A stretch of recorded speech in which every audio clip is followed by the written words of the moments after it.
Namasté et bienvenue dans cette vidéo, dans cette quatrième vidéo des 4 commensurables. On arrive au bout. J'avais très envie de partager ce sutra. Encore une fois, je répète, c'est le Yoga Sutra de Patanjali. Si c'est ta première vidéo que tu regardes, n'hésite pas à regarder les autres. Si jamais c'est celle-ci que tu découvres en premier. Parce qu'il y a vraiment un ordre assez, une chronologie exacte et précise selon de comment Patanjali dévoilé, voilà, c'est cette sagesse, ancestrale, ça date à peu près de 2000-2500 ans en arrière et c'est incroyable pour voir à quel point ça nous touche encore et à quel point c'est intemporel. C'était un vrai génie, Patanjali, hein, qui a vraiment codifié yoga ou qui a récupéré ou vraiment mis tout le yoga qui était présent à ce moment-là dans un seul ouvrage avec une précision et une chronologie extrême. Donc voilà, Sutra 30, verset 33, Pada 1, on parle de Maitri, de l'amitié envers ceux qui sont joyeux, de cultiver l'amitié envers ceux qui sont joyeux. On a parlé de Karuna, de la compassion envers ceux qui souffrent. On a parlé la vidéo précédente de Mudita, de cultiver la révérence envers les sages, envers le corps de sagesse. Il y a encore quelque chose auquel j'aimerais revenir, parce que lorsqu'on se met en profonde révérence, et que je n'ai pas mentionné dans la vidéo précédente, c'est dans ce profond état de révérence envers ce corps de sagesse, envers la lumière de connaissance qui nous, qui nous aide à sortir de l'ignorance de la première cause de souffrance. Quand on plonge dans cet état de profonde révérence, gratitude, on est dans un état d'ouverture totale et de réceptivité totale. Et c'est seulement quand je suis dans un état de réceptivité, c'est pour ça qu'en Inde, on s'incline, on met le front jusqu'au sol. Et c'est vraiment ce geste de révérence. Ce n'est pas un geste de submission, pas du tout. C'est souvent vu et traduit comme, ouais, c'est des dévots, c'est, mon Dieu, c'est les sectes. Non, c'est clairement autre chose. C'est cette profonde révérence et du coup, ça t'ouvre à la réceptivité totale de ce qui est, de ce qui se présente à toi comme cadeau. Tu vois, quand tu reçois le cadeau, si tu fais comme ça, non, tu ne peux pas le recevoir. Si tu reçois quelque chose et tu crois d'être au-dessus de ça, tu ne pourras pas le recevoir. Quand tu vas recevoir un enseignement et tu vas dans cette posture de prof, tu ne peux pas recevoir l'enseignement parce que tu crois savoir mieux que le prof ou quelqu'un qui te transmet la connaissance. Donc, tu dois toujours te mettre en position d'élève si tu veux apprendre. Et c'est pas simplement envers le yoga ou partout où tu vas, dans des congrès ou si tu es sur la voie de développement personnel ou sur le chemin de progression de conscience, de l'élévation de la conscience, élargissement de canal, etc. Tu as déjà adopté cette posture maintes fois. Tu es obligé de te mettre en posture d'élève, en posture de révérence, pour pouvoir être réceptif à l'enseignement. C'est ce que j'ai voulu encore ajouter à la vidéo que j'ai pas mis dans la vidéo précédente, mais il me semblait que ce point était essentiel et que je l'avais, probablement oublié ou voilà, qui n'a pas été mentionné, qui me semblait essentiel. À adopter cette attitude envers soi-même, OK, mais envers la vie tout court. Parce que la vie est une enseignante. En observant la vie de ce qu'elle propose à l'instant présent. Et si j'ai pas la révérence envers ce que la vie propose, je ne peux jamais recevoir ces cadeaux. Et la vie va être toujours interprétée comme si elle m'arrivait. La vie arrive, quelque chose qui m'arrive. Et je ne vais pas pouvoir être une réceptivité, en fait, quel est l'enseignement? À quoi la vie veut bien m'ouvrir? Si elle a la douleur, elle m'ouvre. Malgré nous, encore à la plus de douceur, peut-être. Voilà. Donc maintenant, on va passer au peksha. Le peksha qui signifie donc l'indifférence.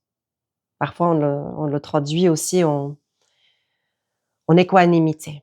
Le cœur doit être équanime par rapport à s'il y a une situation difficile ou facile, agréable ou désagréable, élevante, soutenante ou affligeante. On devrait toujours revenir chez soi, à la maison, dans l'espace cœur, dans lequel on sait que peu importe ce qui arrive, ce qui se manifeste dans la réalité, est pour mon plus grand bien. C'est ça un peu l'équanimité. Peu importe s'il arrive ça, je suis équanime. Je ne vais pas réagir à ce qui m'arrive, je vais plutôt rester réceptif et de voir, de me laisser le temps vraiment être avec ce qui est, en présence de ce qui est, pour voir où ça mène plus tard. Mais de déjà être en présence de ce qui est, d'être équanime, de pas toujours réagir, peu importe si c'est de manière, «Waouh, super, c'est ce qui arrive» ou «Mince, ah non, oh». De pas être justement dans ce pendule qui vacille toujours, je veux, je ne veux pas, j'adore, je déteste, et cetera, et cetera. De cultiver l'équanimité. Mais upeksha, c'est encore autre chose. Ça va encore au-delà de ça. C'est vraiment cultiver cette attitude envers, et ça, c'est vraiment la clé. Ça, c'est la clé. De cultiver cette qualité du cœur de l'indifférence envers ceux qui sont méchants avec nous. OK? Avec ceux qui sont méchants gratuitement, parce qu'il y en a ceux qui nous entourent. On peut avoir, autour de nous, on doit peut-être fréquenter des personnes qui sont gratuitement méchantes. Et c'est pas parce qu'ils sont gratuitement méchantes, c'est pas parce elles sont méchantes parce qu'elles souffrent. Parce que la douleur laquelle elles expérimentent dans la vie a malheureusement converti en souffrance, dans ce que j'ai parlé dans des vidéos précédentes, donc n'hésite pas à y aller si jamais, si tu as pas encore été. La douleur a fait en sorte elles ont converti en haine, tout simplement. La douleur a converti en haine en elles. Elles n'ont pas eu la capacité de transmuter la douleur en quelque chose d'ordre compassion, d'ordre de plus de vulnérabilité, de plus de douceur, etc.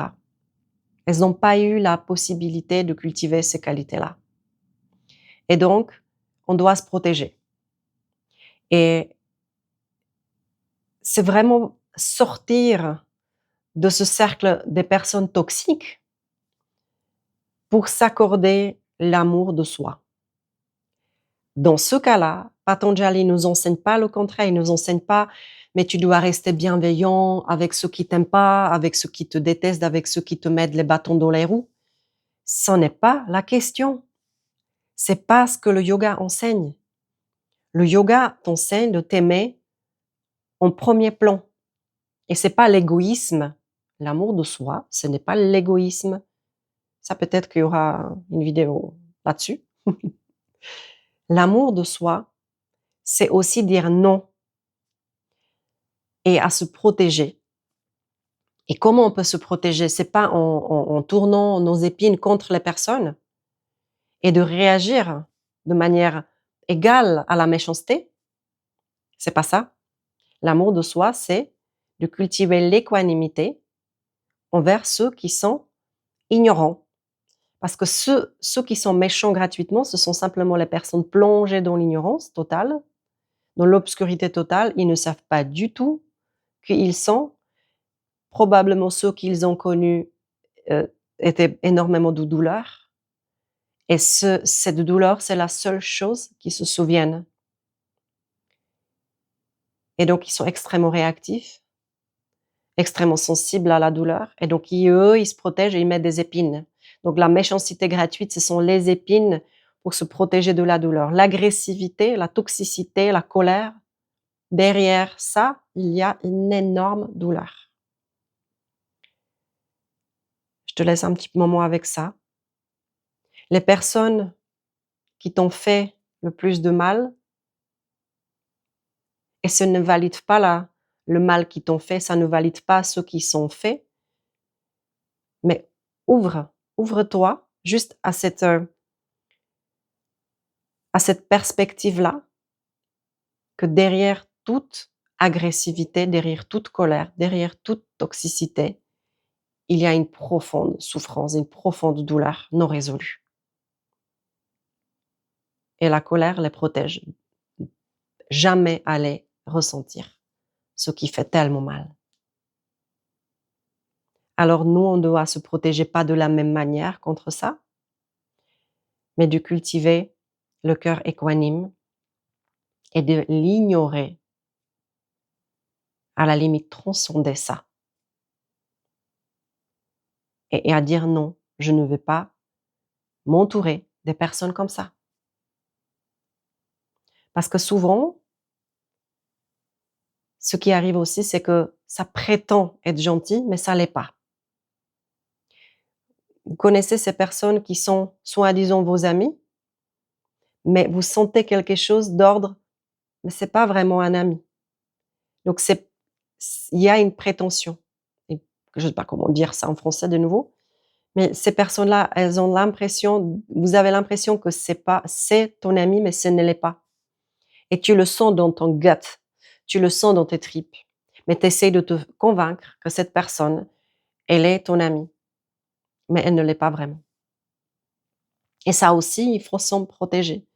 Il faut se l'avouer, il faut se dire: «OK, en fait, cette personne, elle n'élève pas.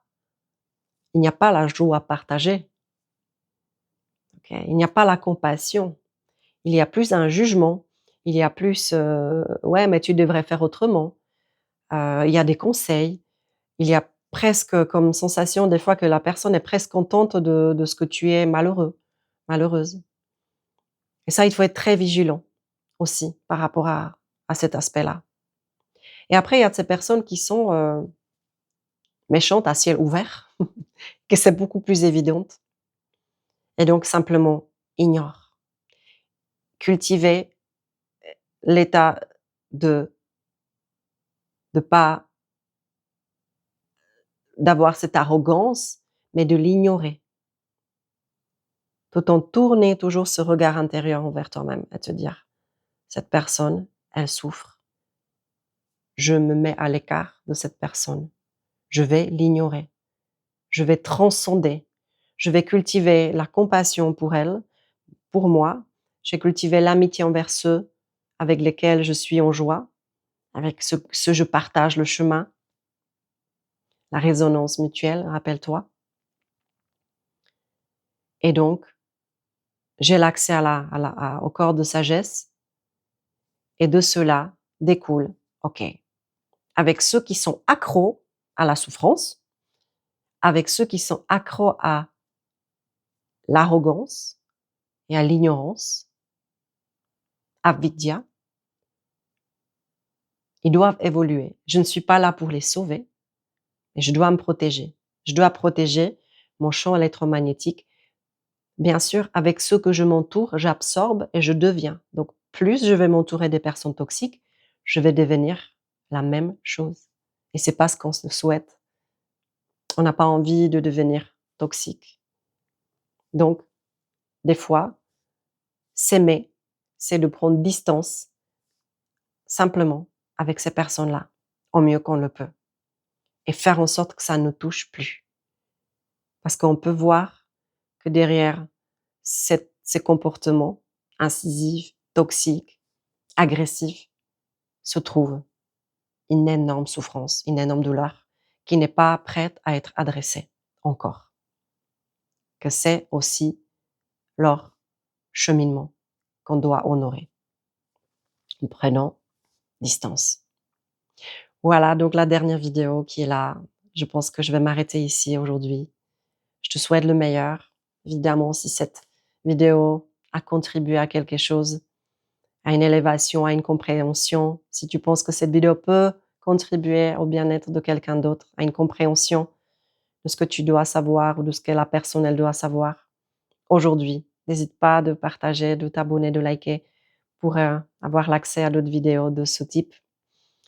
Voilà, moi j'ai toujours, énormément, de plaisir et c'est l'honneur de pouvoir transmettre un petit peu ce que je vis dans ma vie, ce que je reçois comme enseignement de l'Inde, de mon maître et ce que j'essaie d'appliquer à ma propre vie, voilà. Donc tout le meilleur, à une prochaine vidéo. Namasté.